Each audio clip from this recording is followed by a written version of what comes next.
Hello, my dear friends of electronics. My name is Lorandt, and I invite my colleague Ralph Regenhold to discuss about some DC-DC converters. Ralph, we have a customer requirement for industrial customer who has industrial environment for 24 volts, and he needs from 24 volts a solution to step down to 5 volt, 1 amp. The problem is that the customer doesn't have space. It should be very small. Customer doesn't have time for designing something by his own, and of course he doesn't want to spend too much time for EMI testing, and he wants a solution who are fixed for EMI, and he knows that he will not have any problems. And I know you have some DC-DC converter solution. Can you offer something for this kind of customer? That sounds interesting problem for us, but I think I have an idea. So you need definitely a switching regulator with a power inductor, correct, input and output capacitors, and some external components. And you have a space constraint. So what if we condense this into something very small? And I have an idea. I would propose a MagI³ Power Module. This is a 42 volt, 1 ampere MagI³ Power Module in a TO263 package. Why power module and not a discrete solution? Yeah, you've been asking for a small space in terms of solution, and in this power module you have an integration of the power IC and the inductor on top of each other, so the space is very small. Plus you have very few external components, so you also save space around it. And the design itself is very simple, so you save design time and design cost. How about EMI?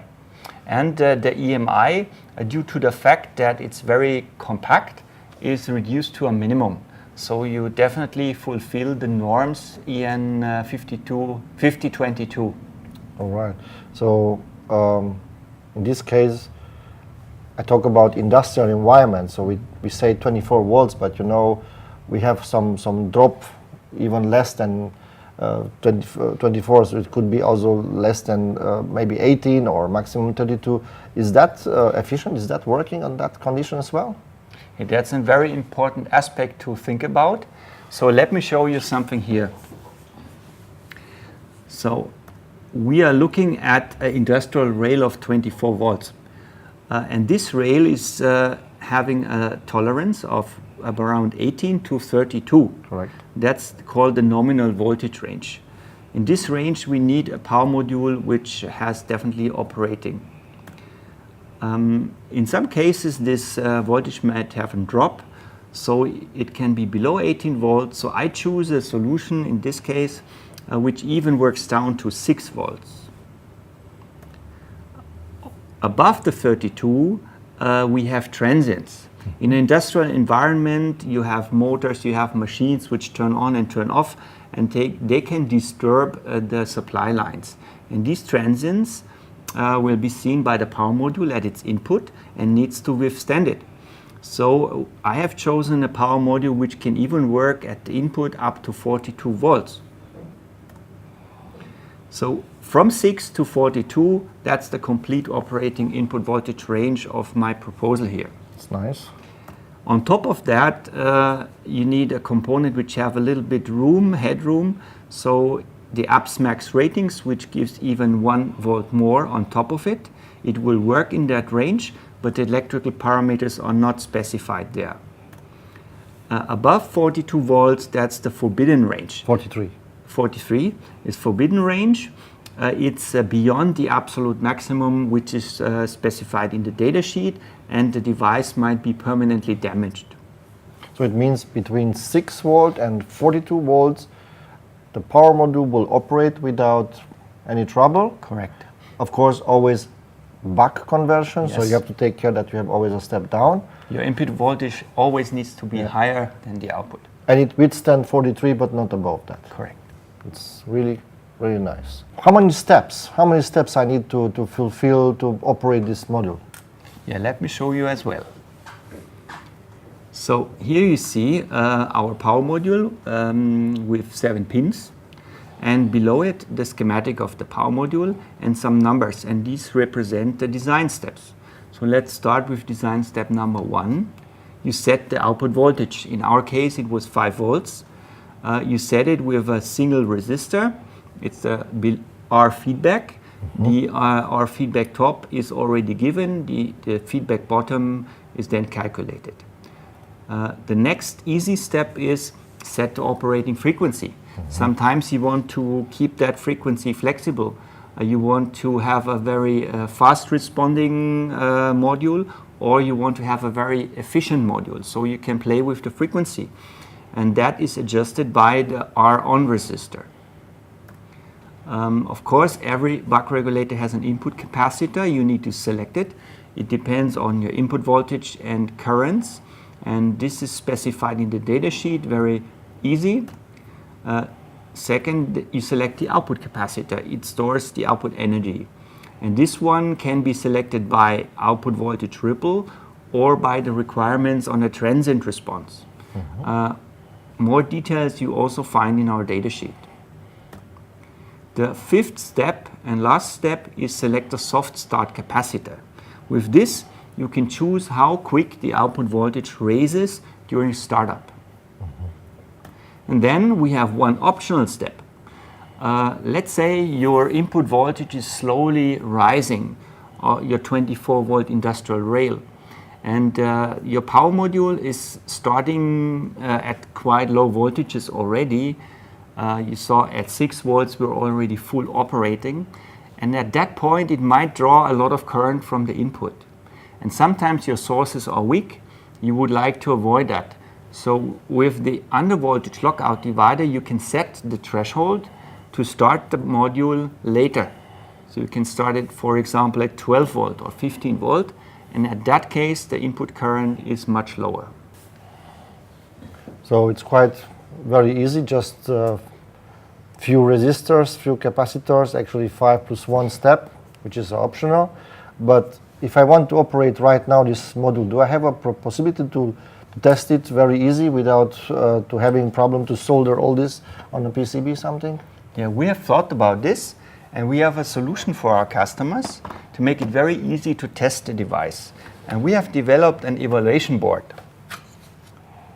So this is our board. Okay. This looks nice and small. So you see, this is a board where we also demonstrate the reference design, how the components around the device should be placed. It's a 4-layer PCB. That means it can operate that application up to 100-degree ambient. Wow, okay. And on top of that, the design assures to be compliant to the EMI norms. Okay. I like it because I saw this connection, and this connector are screwed, so it's not just something which I have to solder. I just can screw the cable. It's very stable. And I like also these testing pins. You have testing pins on the connection and close to the IC as well, so I can place very stable my measurements. So I like it. It's very cool.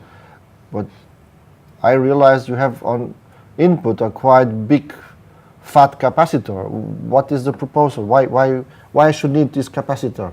So if your customer connects a wire to the input, a long wire to his power supply, then you have a parasitic inductance on that cable. Correct. And together with the low ESR input capacitors, you have a resonance circuit, and this might oscillate. Okay. And these oscillations, without the big elko, they are on top of the input voltage, and they might be as huge as getting over the limit of the absolute maximum ratings. So these could damage the module. Okay. And in order to avoid it, there's this electrolytic input capacitor. He avoids those oscillations or keeps them so small that they don't matter. All right, I understand. If your customer puts that in a system where you also have long connections, then we still recommend to have that input capacitor on board. All right, all right. So what I realized, there are a lot of jumpers. With one jumper I can adjust the output voltage from 5 volt up to 24 volts, but then I see a lot of air-on resistors. Why I need so many air-on resistors? Yeah, therefore I have a nice explanation. So this is a constant on-time principle in terms of regulation. You have an on resistor to select the switching frequency, and this you find on the board as well. And this formula shows that if you change your output voltage and you want to have a constant switching frequency, which is this term, then you need to adjust the on resistor. So for every output voltage, you need a specific on resistor if your switching frequency should be stable. And we have designed that board for 500 kilohertz of switching frequency. So whenever you change the output voltage with a jumper, you just select in the same line the R-on resistor. So you always keep the switching frequency constant. This makes sense. Yeah. In case you want to have a custom output voltage and a custom switching frequency, you have the last position of the jumper. It's called ADJ. And then you can set it there, and you can calculate your on resistor and also your output voltage as you want, and just solder your resistors. That gives you complete flexibility. Okay. And again, on output, I see another big capacitor. Is that again for transient to not destroy why I should put again a big capacitor on output? Yeah, that's a good question, because the role of this capacitor is different. It's not responsible for oscillations, but it helps the device for transient response. So in case you have a huge current raise, your output voltage would usually drop a lot. And this capacitor is big, so it avoids this voltage drop during those transients. It's of course optional. If you don't have those huge drops, you don't need it. And you also have up to 3 ceramic capacitors at the output. Not all 3 are necessary, but as this board is very flexible in terms of output voltage, you might use 1 and up to 3 dependent on the size or the height of the output voltage. All right. As you know, the higher the voltage is, the lower the effective capacitance of a ceramic capacitor. That's true. So it's very cool. The one thing what I'm a little bit afraid how to make the layout to be a good, perfect EMI layout. I know this is very important. Do you support also customer to give some layout recommendation, or do you support by layouting these modules? That's a very important aspect. So the layout plays a big role in fulfilling the EMI norms. And therefore this layout has been optimized already, and it's exactly described in our data sheets. So you have zooms into each area around the module, and it explains the position of each external components and explains why exactly it has been there. So even when customers make their designs and they don't look at the data sheet, they might make mistakes. We offer the service that they can send their schematic to us and also their layout. We look at it and we help them to optimize their layout and even call them. Nice. So with very simple steps, I can adjust my output voltage, I can fix my switching frequency, and I have a quite good recommended layout to fulfill the EMI steps. So actually it's a quite very fast design and very efficient as well. So I'm satisfied with this. I think it will work. So thank you for your advice and for your time. You're welcome. So hope you enjoy it and you have some new information for that, and please watch my other videos and see you next time. Bye bye.